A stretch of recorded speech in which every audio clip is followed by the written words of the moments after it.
چەند لە زەرەرە یا بە پێم بڵێ علوەی سلێمانیە جمەی دێ لە کڕیار و فرۆشیار لەگەڵ جوتیار و خاوەن نووسنگەکانی فرۆشتنی بەروومەکان گفتوگۆ دەکەم.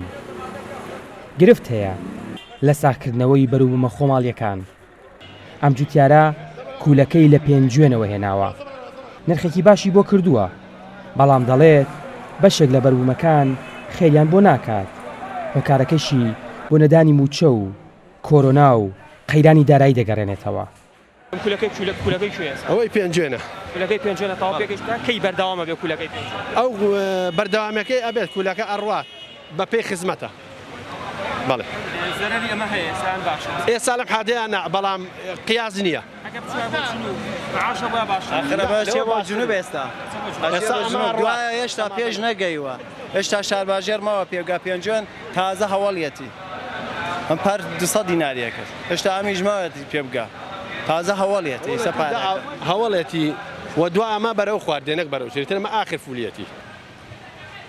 لەگە سەرۆکی لیژنەی کشتتوکاڵی علوەی سلێمانی بۆ تەماتەی ئێرانی دەگەڕێم، بەڵام بە بڕیاری وەزارەتی کشتتوکاڵ لەدەی حوزەیرانەوە باچ خراوەتە سەر هاتنی تەماتە و تامڕۆ تەماتەی ئێرانی نایەت.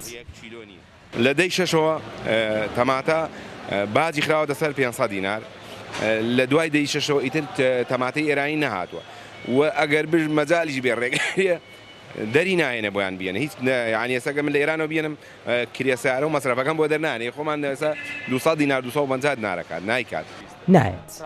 نوێنەری ژووری بازرگانی سلێمانی لە علووە دەڵێت زیادبوونی بەرهەمی خۆماڵی بە جۆرێکە کە لە سلێمانی مانگانە پێویستی بە 50,000 تۆن لە پێداویستی سەوزەوات هەیە، بەڵام زیاتر لە 60,000 تۆن بەرهەم دێت.